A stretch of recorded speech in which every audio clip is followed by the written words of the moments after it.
with these different challenges, whatever, and anyways, and then it's just like, and then you go into Shabbat and it's like a whole nother reality. You know what I mean? And that other reality is just like a reality where it's like, oh, okay, well, today is just all about sharing, right? It's like kind of like in that Purim vibe a little bit, where it's just like everything is completely about sharing. And anyways, I connected to that. I connected to that idea. And let me ask you this: so, where you live at, there's like there's like Jewish stores and stuff like that around, yeah? It's like 45 minutes away from me. Okay. Uh, that's like the So, closest. so you're like in Dallas? Yeah, because I'm like on the south side of Dallas, like on the it's like southern part. The like most of the like I know there's a Kabod, I think in Plano. So it's like 45 minutes from where I'm at. Mm. So I I was think. thinking. I was thinking like I don't know. I mean, you could think about it when you feel like it's the right time, but I think it could be good if you don't already to wear seat. Hmm. Okay. Yeah, I You know, don't. yeah. It's a lot of Kabbalah around it. It's a lot of very deep, but it's a very it's a spiritual garment. You know what I Hmm. mean? Spiritual garment. So anyway, just keep that in mind.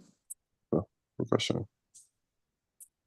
All right. So this yeah. So we're back in Path of the Just, mestillat Yasharim. We're with the Ramchal. We're in the 14th chapter. So we made a lot of progress.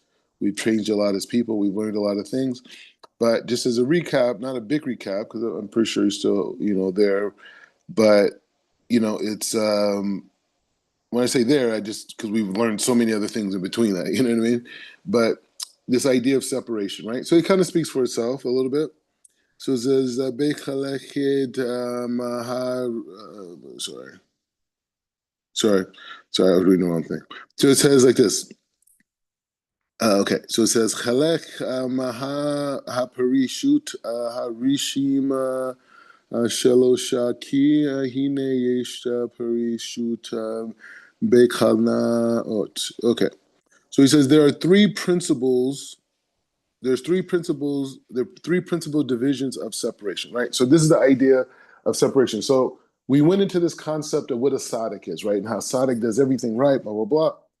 And then we went into the level of what is a chassid, right? And a chassid goes, is very particular about completely staying away from things. Like they're very preventative, right? They're very much in the aspect of Torah Shabbat Peh, right? In the aspect of like, those fences, they're creating fences, very like humor. So he says there's three levels of this level of separation. So separation is one of the things that the chassid does to really allow themselves to get in a very high spiritual level, right? They separate themselves. He says there's separations. He says there's three principal divisions of separation. He said there's a separation related to pleasure, separation related to the laws, and separation related to the conducts. He says ha parishut bekalaot hu ma shehizkarenu ha sorry. Be Paket. I'm sorry. Be Perek. Kodishim. Okay. All right. Kodim. So, okay. So he says, Kodim. Kodim. Sorry. Anyway, so he says the separation. He says separation related to pleasure is what we discussed in the previous chapter, right? Namely, not to take from the world except for what for what is necessary. This is encompasses all that is the pleasurable to anyone of the sense, whether it be through food, conjugal relations, clothing, strolling, listening, or in other similar matters, to partake in them only at days where their enjoyment is a mitzvah. Right. So he's just saying this whole idea of overindulgence, in any area. We talked about that. Like even though it's permitted, you can't be extra about it, right? You kind of have to be normal. So he says, Ha parishut bedinim hu lehakmir by him. So he says separation in the laws is to always be stringent in them, to be concerned even with the view of a solid a solitary opinion if one reason has grounds despite the halakha does not follow his opinion. The condition, however, is that the stringency not become a leniency. So what? Let me understand what he's saying here. Okay, he says separation in the laws is to be always stringent in them. Okay, so he's saying when you want to apply the principle of being stringent, I mean the principle of separation as it relates to the laws, right? So how do I this idea of separation, right? We learned about the idea of separation as it relates to excess, right? So now he's saying, okay, the concept of separation as it relates to the halakha. What does that mean? He says it means to always be stringent in them, to be concerned even for the view of the solitary opinion, if its reason has grounds, despite the halacha does not follow this opinion.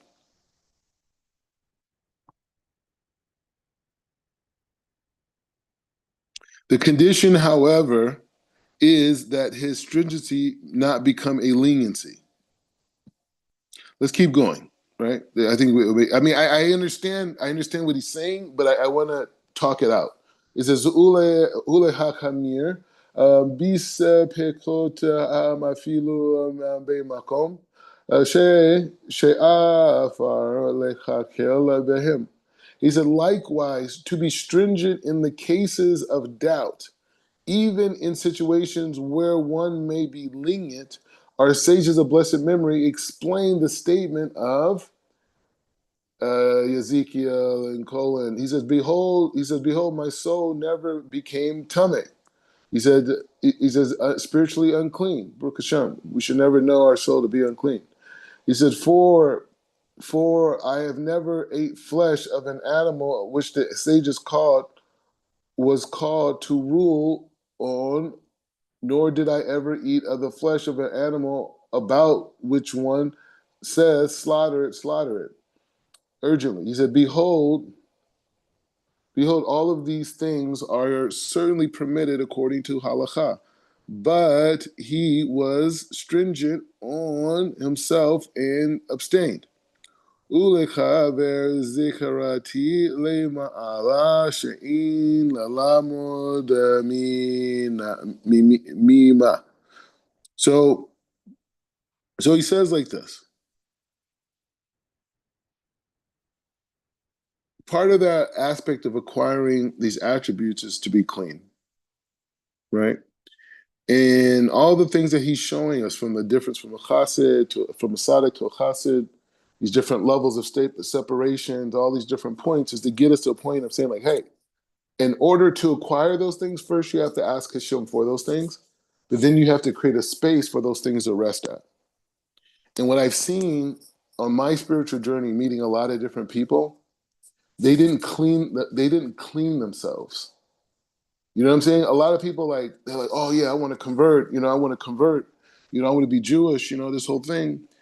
But bro, like the first time I did Shabbat was in 2013. I didn't convert I didn't go through a conversion to 2000. I mean, the first time I went to a Shabbat meal was in 2003. I converted in 2013. I'm teaching in 2025. You know what I'm saying? And so that whole process of me learning, being at the Kabbalah Center and this, and blah, blah, blah. I mean, for a person who didn't have any responsibilities on the laws, like at that time, right, growing up as a Muslim and that whole thing, it's like I didn't have any responsibilities, right? So all the things that I was doing, I wasn't even aware of it, but it was cleansing me and preparing me for this other. I had no idea. I thought that was it. I was at the center. I'm with the Rav. I'm with Yehuda. We're traveling around. We're doing things. You know what I'm saying? Like we're doing projects, right?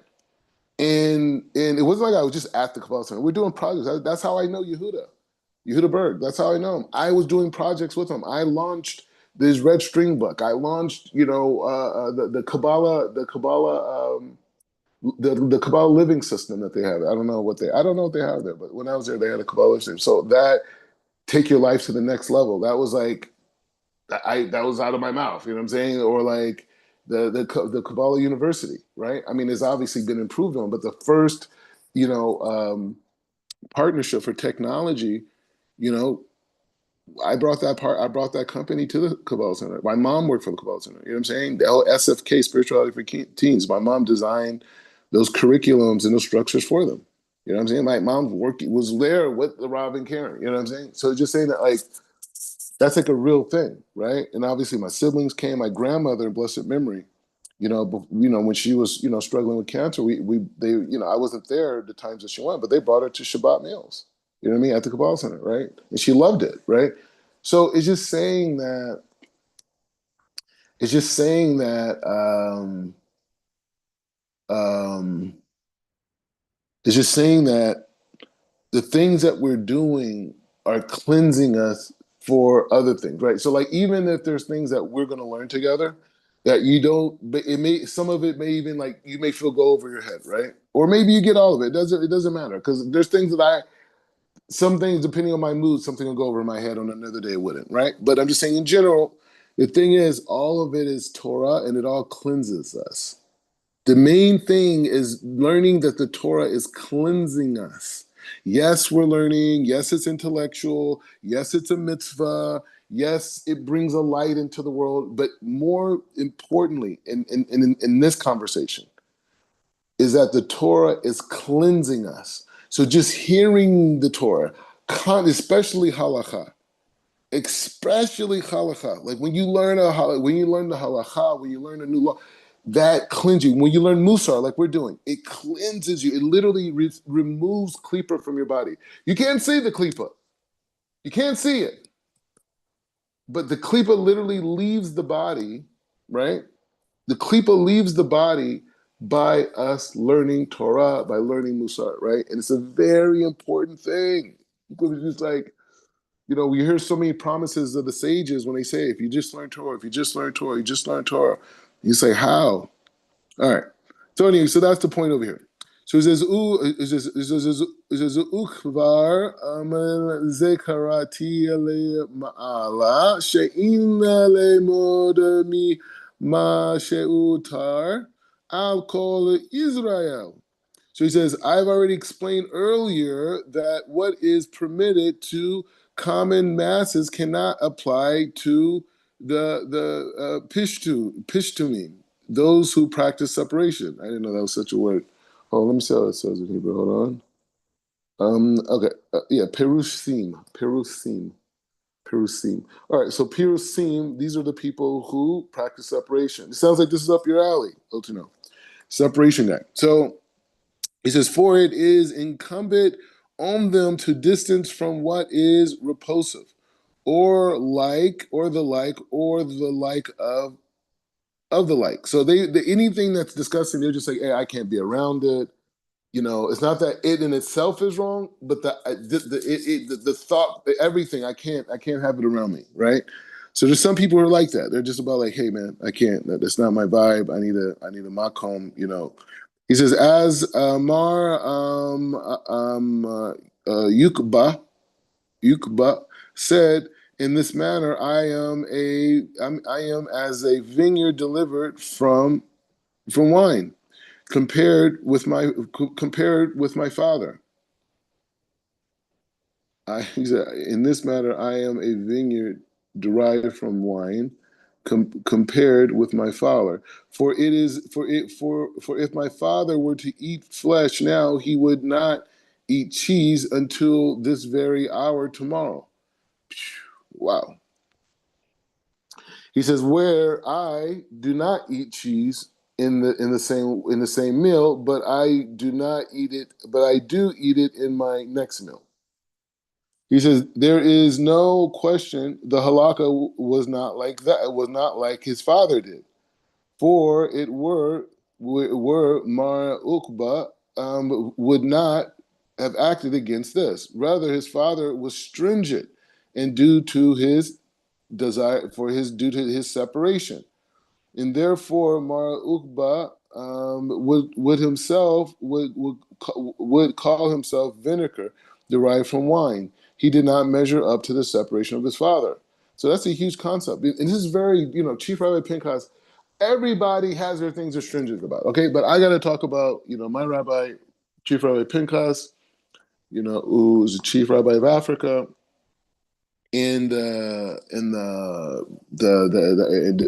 creator of the Rabbinate of Africa, and he's very much about stringency, and many Kabbalists are. That's the whole point. The Kabbalists are aware of the halakha just like we are, and then once they go into the mechanism and the Kabbalah of it, then they can extrapolate, not to add to the halakha, but their own personal way to express the halakha.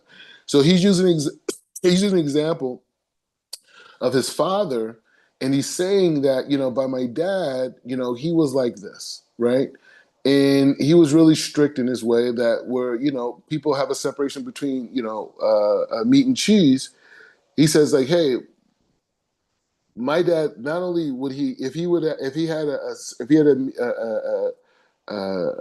a meat dish, he would only eat meat. He wouldn't eat cheese later. You know what I'm saying? Like he wouldn't eat cheese until the next day, type of a thing. Anyway, the point is his dad was strange. I wasn't exactly. Let me make sure I'm clear what he was saying. All right. So he says, "For if my father were to eat flesh, if his dad ate beef now, like this second, he would not eat cheese until this very hour tomorrow." He says, where I do not eat cheese in the same meal, but I do eat it in my next meal, right? So that's what he's saying over there. So he says separation in in conduct so separation in conduct, right?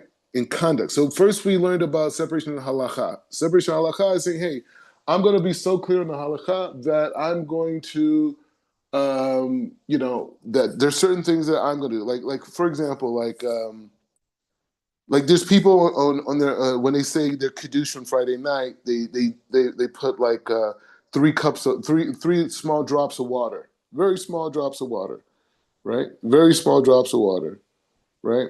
And very small drops of water inside of their cup, and that's their thing. They say connects has to give word to Pharaoh, right?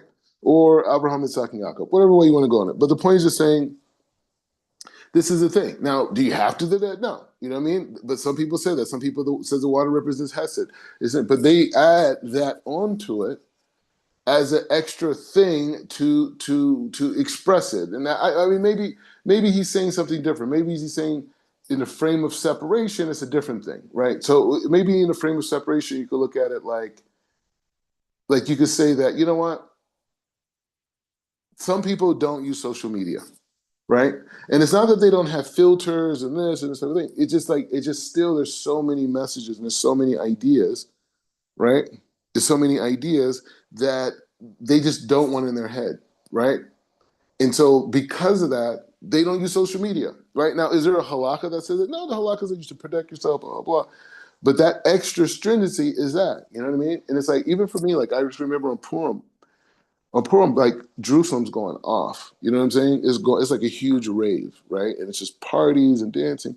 But you got all these girls dressed like half naked, this, blah, blah, blah. And I was on such a high spiritual level that I didn't want. So I just went to a shul that I know was having like an event, like this type of thing.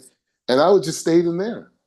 And I stayed in there the whole time. Bro, I could have walked around, called people, met up with people. I didn't want to see none of that, right? I want to just be in a place. And they had a band playing there, right? And I was sitting there listening to the band. I was like, wait, this music is so high. They're playing the music in the frame of Purim and the Vodas Hashem, you know? And I was just sitting there listening to the vibrations of the intentions of the musicians that were playing the music and just being like, wow, this is like next level. But the point is, I didn't want to go out there and lower my spiritual level, right? And go out there and see, people half naked and this type of stuff, right? So, anyways, so that's the idea over there, right? And so he says separation in conduct. So now we're on separation in conduct, right? Conducting yourself a certain way. Separation in conduct consists of secluding and separating oneself from society, company in order to turn one's heart to the divine service, to proper reflections in it. He says, on this this is on condition that one does not turn into the opposite extreme. Okay. So he says there's something to be said about being somewhat secluded from mainstream society, right? In order for a person to be completely focused on God and devotion. And I say, you know what? I've had to do that. You know what I'm saying? I've had to do that. You know, coming to Israel was part of that. You know what I mean? And that type of a thing. But and even before then, even when I started the Kabbalah Center, it was still like all the friends that I knew, the people I grew up with. It's like I didn't hang around with them anymore. I wasn't in those spaces, you know. And I remember one time, the last time I went to a party in Calabasas, right? It was like this guy named Ethan Ruff. You know, it was like a random guy because he like ended up becoming a scientist. I don't know. I don't know what happened since, but but anyways, he had a party at his parents' house, right? And so we all were over there, and it was like kind of like the time where like jerking was like happening, right? And I was like on the news a couple times, and it was just like people like, I saw you on the news, you know what I mean? And I'm just this guy, and I'm talking about this whole movement and like, you know, this whole director type of thing at that point, I think. And everybody, and I just saw like the kids that I grew up with were like looking at me differently, you know? And I remember leaving the party and I just became so overwhelmed. I wanted to like break down and cry because something inside of me told me I was never going to be back there again. You know, I was never going to have those experiences with those people again, like just chilling, you know, and just like, you know, light partying, you know, type of thing. And yeah, we did a lot of parties growing up. But anyway, so the point is the same. So everyone goes through this process of different stages of this, right? And obviously the stage I'm at now is even more so because it's a lot of stuff going on. Anyways, so separation in terms of conduct, right? He says this is on condition that a person doesn't turn this into the opposite extreme. For our sage is a blessed memory, I've already said, a person's mind should always associate with others. He says, likewise, they said, what is the meaning of the verse? The sword is upon the boosters, and they shall become foolish. Says in Yirmiyahu. He says, a sword is upon the enemies of the disciplines of the wise, who sit repeatedly and study Torah. What is more, they become stupid. Rather, they should associate with the good for whatever time he needs for his Torah study or livelihood, and then seclude himself afterwards and cling to God and obtain the ways in just and in the true service. So he's saying you got to interact, and I believe in that. You know what I'm saying? Because to me, Shabbat. That's why I'm so social on Shabbat, because most of my day I'm either teaching or learning or doing something related to that, meaning like, you know, dealing with the infrastructure issues for the organization and marketing and, raising money, all these different things that has to happen in order for this thing to move forward. I'm doing that, but that's all holy work, right? But I also interact, I also go in different apps like Clubhouse, different places, and I just interact with random people, people like who are anti-Semitic, people who are anti-Israel, people who are Hebrew Israelite. You know what I'm saying? Like I go and talk to people because those real interactions keep you healthy. You know what I mean? Because you can't just be in this whole thing and you get weird and you start. You know what I mean? So it says uvi kolal le ma et beidi buro. Yeah, sorry. Veli ze leziher min hashircha beitela. Yeah. So he says, included in this type of separation is to minimize one's conversations and to guard one's from idle talk and not to glaze outside of the 4 cubits and the like of. Okay, so he says one part of separation in terms of speech is not having idle conversation, just not talking about just shtiyot, right? You know what I mean? If you want to talk about a specific thing or you want to communicate in this way, okay, fine. But just people talking about things that matter, like, I remember growing up when we lived in Los Angeles, and especially in our community, when we visit our grandmother, we go to like Starbucks or something like that in Los Angeles. And, a lot of African American men you see there, and they're talking about sports and this and they're like going at it.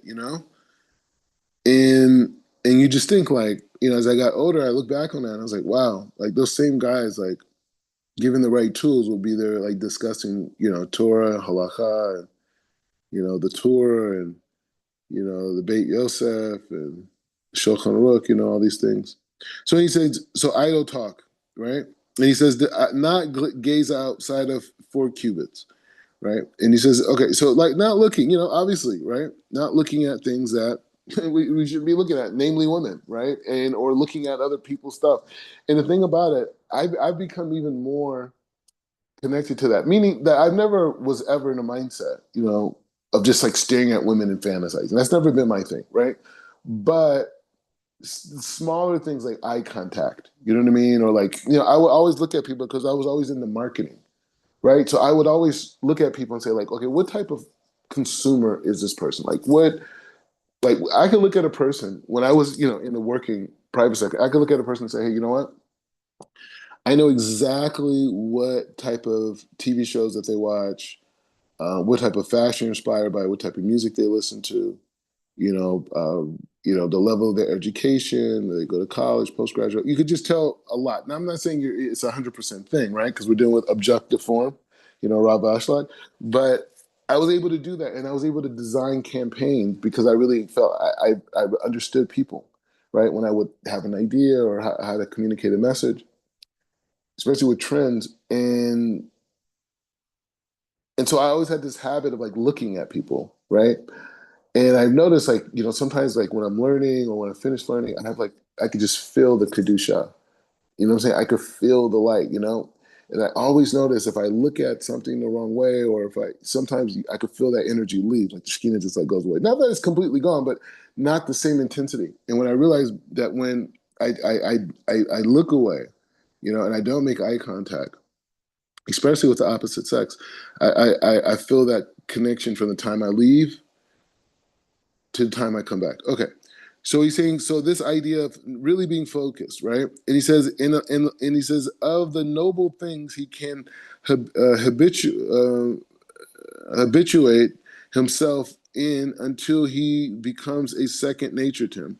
So he's saying, it may not be a natural thing, but you gotta figure it out. You know what I mean? You gotta figure it out, and you gotta connect. And the thing that helps me a lot with this whole dynamic, especially with like looking at people and these type of things, is to really say like, where's this coming from, right? When I'm looking at somebody and I make eye contact and this whole thing, like, where's it coming from? Like, what am I trying to achieve? I'm trying to make a connection, right? I'm trying to make a connection. So the question is, why do I need to make that connection? What is there to make that connection? Now, I understand seeing someone and smiling. I practice that as well, too. That's also a big thing, just smiling at people, right? People see me and like I'm just like so serious thinking about stuff all the time. People think I'm upset sometimes. I'm like, nah, I'm chill. I'm just chilling. So I make a point to smile more, right? But that's still like something I'm projecting, right? But it's still that sense of like, where am I getting my energy from? Am I getting my energy from other people? Am I getting my energy from Hashem? Because if I'm getting my energy from Hashem, I don't need these like small connections that are meaningless, right? All right. Vehine sheloshet hachalakim ha'ale afopi she'a marati lecha be'chalalim le'sarim hinecha ro'ei shehem. So he says, even though even though I have told even though I have told over even though I have told over to you these 3 divisions.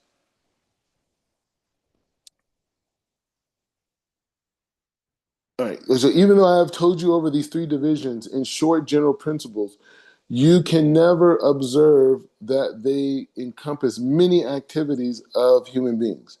And I've already mentioned to you in the last chapter, it is impossible to set forth the details of their application because personal judgment is required to apply them properly according to justness and truth of the general principles.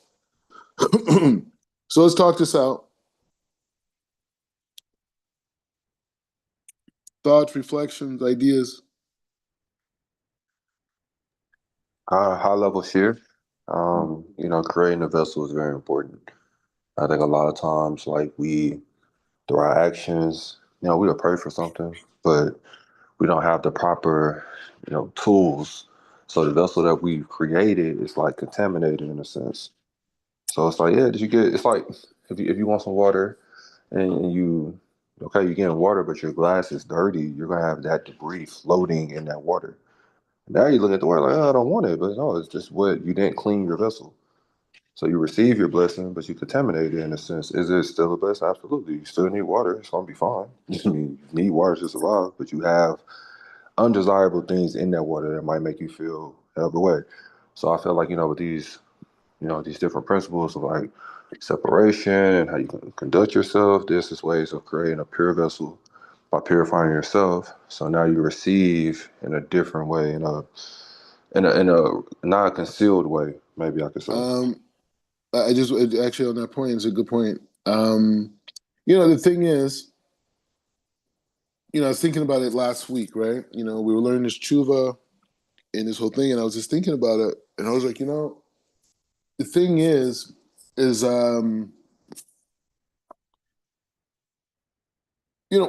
of the things for me, right, is that when I got involved, into Judaism and Torah and all those things, a lot of it obviously was inspired by the Rob Berg and his teachings, being at the Kabbalah Center and his sons and the Hebra, all the people there.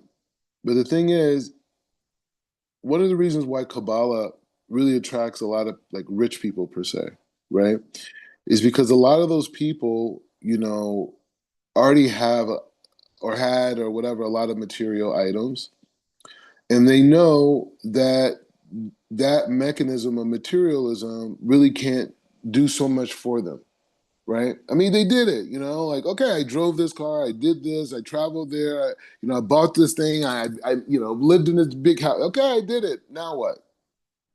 So those are the people who are very attracted to Kabbalah, are the now what people. What's next, right? And so most of the Kabbalah Center was very successful people, very wealthy people. And so when I got into it, it was really from that perspective, like, like what's the next thing, growing up in the valley and this whole thing and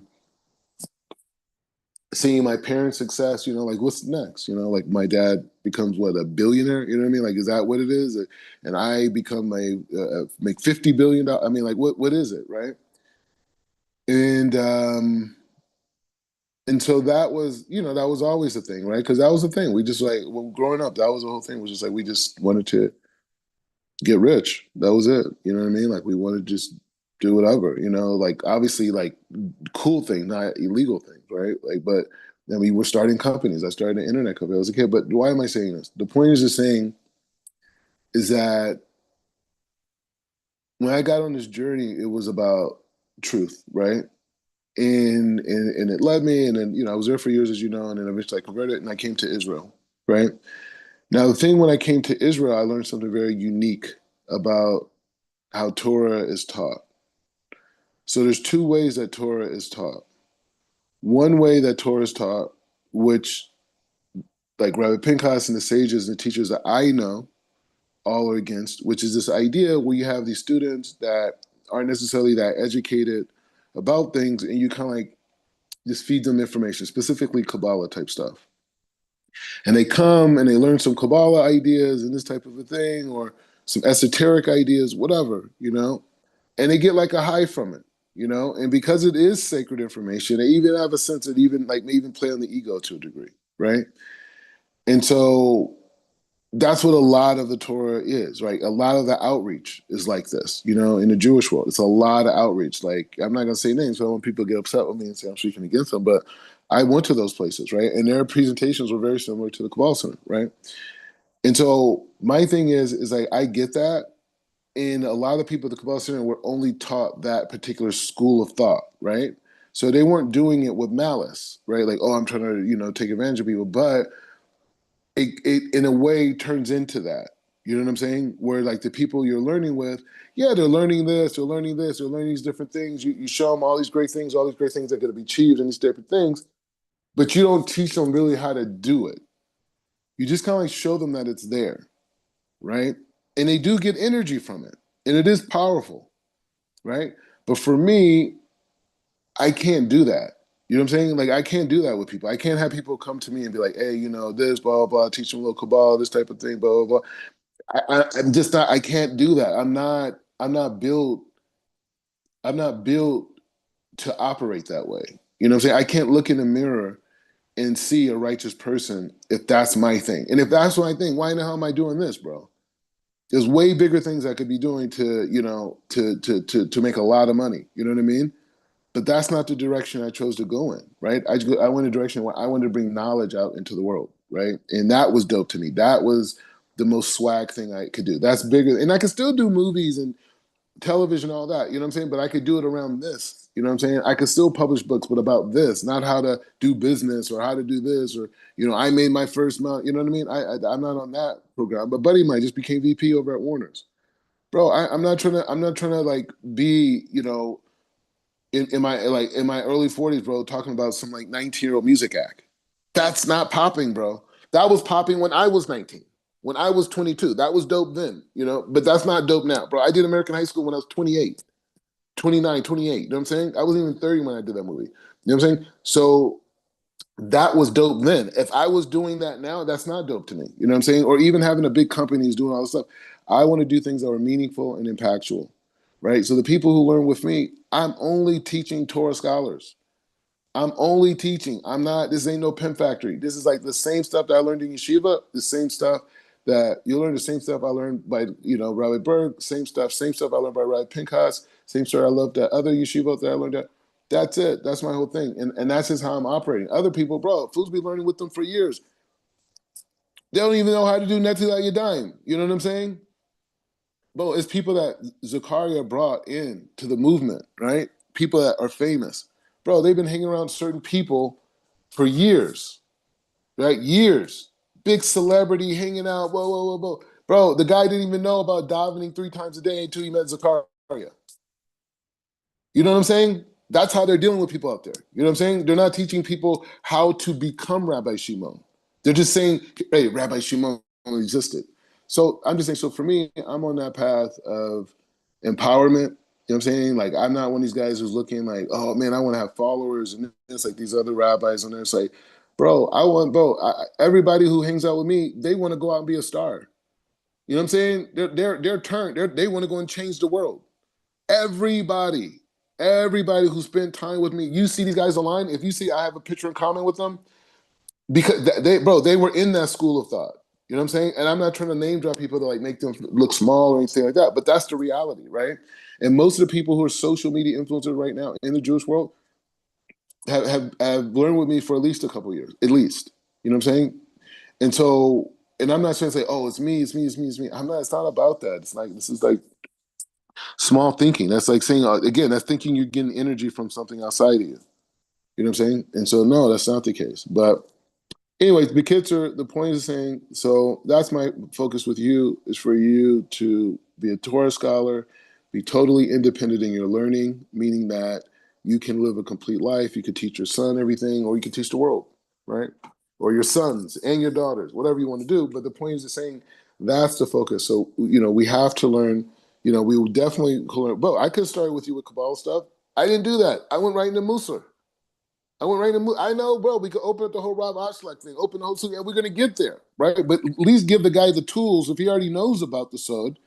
At least give him the tools to be able to operate in the sod. You know what I'm saying? That's why we've been Musar, because you know about the Kabbalah. You have the Zohar. You've been learning it with Rob Zion Lex. You know what I'm saying? So it's not about that, but giving you the tools of the masters. You know what I'm saying? And the tools of the masters are the things that we're doing. And in the halakha, you have to know the halakha because that's the jump off to the Kabbalah. Anyways, we're getting there. I know you're into it. I know you appreciate it. But we just, I'm just saying it out loud. And also for people, who are joining our classes, just to, hey, like, bro, this is serious stuff. We're not playing around here. You know what I mean? This is like scholarship, bro. Like, you know what I mean? Like this is real scholarship, knowing who the greats are. You know what I'm saying? Knowing who the greats are. You know what I mean? Anyways, any last words?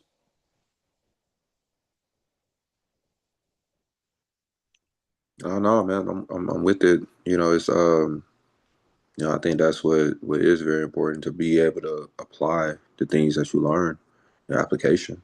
You know what I mean? Because you can learn and read and all these things, but if you're not applying it or knowing how to learn, like I mean, I'm not trying to make it sound a certain type of way, but most people can read. So yeah, it's great that you read. I mean, okay, cool. You read books, but are you do you understand how to digest the information correctly?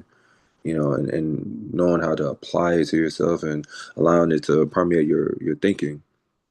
When David Hamelech said, yeah, Hashem before him at all times. That's if you really think about that, to have Hashem before you all times, that means everything you do. I mean, everything that you look at is through the lenses of Kedusha. You're gonna find out who you are because you're gonna if you're trying to go in this direction, you're gonna realize well, there's certain things that seem to be pulling you a different direction. And You broke up. I can hear you. get pulled this way, it's like no, it's just yes, hard that Hashem design that you were created with. If you don't have the tools to understand what that is, I mean, you're not even in the game. Yes, Sahara is doing everything it needs to do, but you have no idea about it. I'm triggered. No, I said, yes, Sahara. Yes, Sahara is triggering you. I have this anger. Yes, Sahara. It's these different things, but just application. I think is the most important thing, and that's why when we did start with the Musar, I was very excited about that because and know everything you want to know, but gotta know how to do it, man. You can know about basketball. You gotta know the rules. You gotta practice the fundamentals, man. You can jump out the gym, but if you can't dribble the ball, what do it mean? Yeah, it's You got true. somebody else got to, set a screen for you and do this and throw. It's like that's too much, man. You can't dribble. You can't pass. You can't shoot yourself. Like You so, can't just listen having to your coach. right. You know what I mean. So just having the fundamentals is very important. So yeah, I agree. And even I've started like last week we were learning Rabbi Jonathan Sachs, some of my Mm, friends, I sent it to them. Like, hey, mm, man, check mm, this out. mm, All the mm, things that I share from our shares are Musar. mm. Everything. I don't go, Kabbalah, definitely not Kabbalah. Even Midrash and Talmud, it's like, oh, let's get this Musar. And I noticed that, my friends, they resonate with it because it's character builder, and I think we all have that compass inside of us that want to, internally progress, to become better people, to view the world differently, to conduct ourselves in a better way, and the Torah allows you to remove the dross, I mean, remove the harmful effects of your personality. A lot Hashem blesses us all the time, but it's what we do with it. Makes it seem like it's not a blessing. You got Mm. You're breaking up again.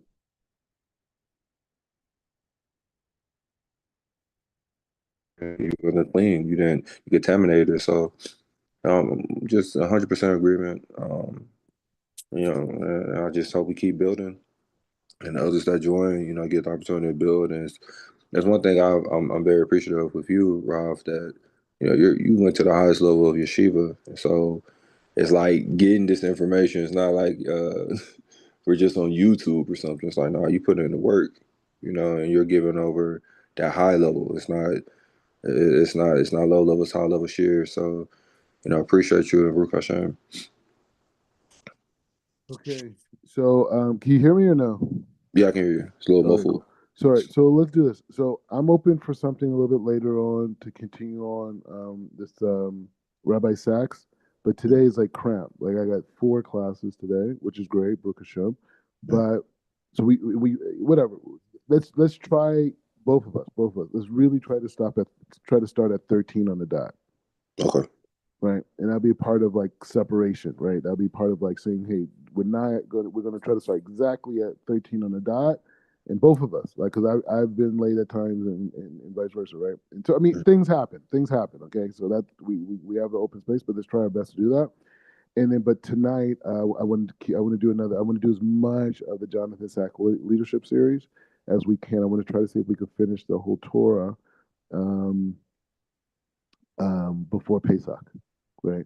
So that just go through all the different parts of the leadership and just have all this accumulate because I had such great Devar Torah over Shabbos. Everyone loved it, and it was from what we're learning. Anyways, let's continue on. Baruch atah Adonai leolam amen ve'amen.